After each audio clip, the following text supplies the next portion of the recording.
Next up in the welterweight division, we have Brahimaj coming in at -130, going up against Punahele Soriano, who comes in at +110. Starting off on the Brahimaj side of things, he's riding a 3-fight winning streak, and I believe a lot of that has to do with him moving his training camp from Fortis MMA down in Texas all the way up to Chicago alongside Valley Flow System, where he trains alongside the likes of Ignacio Bahamundes and former welterweight champion Bilal Muhammad. But Brahimaj used to be this guy that would just go balls to the wall from jump, looking to implement his aggressive BJJ game and try to finish his opponents within the first round.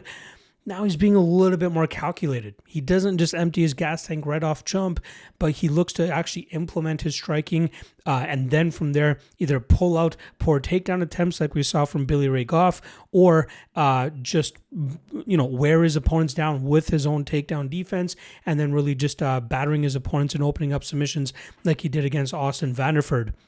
He was struggling in the first round of that Vanderford fight in terms of working back to his feet, but he did a good job in terms of constantly working to the cage and keeping his head higher than Vanderford, and that allowed him to not allow Vanderford to establish a dominant position, nor allow Vanderford to get off on too many hard shots. On the scorecards, Vanderford did win the first round on all three scorecards, but it cost him his gas tank, right? We saw him start to slow down a lot in that second round, and that's where Brahimaj start to open up more with elbows to the temple, and then eventually that submission attempt, which led to the finish. So he is a guy that I believe 11 of his 13 wins have come in the first round. So his last one against Austin Vanderford was only his second win in 7 fights that have at least seen round 2. So he's slowly getting better in terms of being more effective as we start to get into deeper rounds. And his cardio is looking pretty great too, alongside that takedown defense. So he continuously fights guys that are looking to take him to the ground, but his grappling defense, his cardio is starting to look better and better, and that's starting to produce more of these wins. Now he's going up against Punahele Soriano, who's doing a great job in terms of implementing his style to the welterweight division.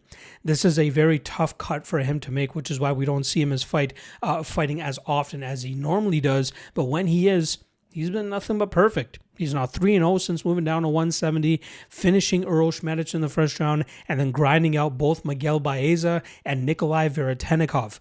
We've either seen him lean on his power punching approach, which has helped him be successful even at 185 pounds, but at 170 pounds, with him being a lot bigger than his opponents, he's able to implement some of his wrestling background and be effective in terms of holding his opponents down. Luckily for him, even when he shows bad body language in deep water, he can get to his takedowns against the guys he's been going up against, and those guys end up falling short. They end up settling for bad positions, and Soriano is able to catch his breath while he's laying on top of them, and then add up some more damage to keep the fight on the ground and eventually see the scorecards to get his hand raised there.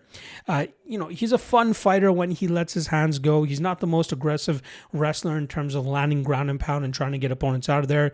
He doesn't often threaten with submissions either, so I think that's kind of constricting his game from that top position. He's just working so hard to keep guys down, and then the only thing he really has to threaten with in terms of finishes is when fights are in the striking realm, when he throws his big bombs, his overhands, his right straight down the pipe as well.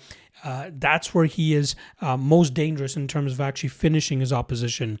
But I think he's going to struggle to do that here against Brahimaj. And, going into this, I was kind of surprised to see Brahimaj as the slight favorite.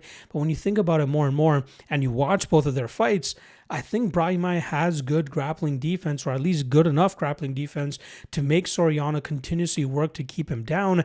And then from there, I think Brahimaj can lock up a submission and force the tap. I like the under 2.5, which is roughly around the same price as that Brahimaj money line. So I think that kind of makes sense here, because I think if Brahimaj wins, probably comes by submission. If Soriano is able to land his big power, which is possible, in that first round, the under 2.5 still cashes. But I'd be surprised if Soriano can really wear Brahimaj down with his wrestling and keep that top position and grind him out over 15 minutes. I know Themba Gorimbo was able to do it against Brahimaj, but I think we're seeing a change in mindset from Brahimaj ever since moving over to Chicago. So look for him to make Soriano work for those takedowns, eventually catch him in a submission and force him to tap. So the official prediction will be Brahimaj by submission.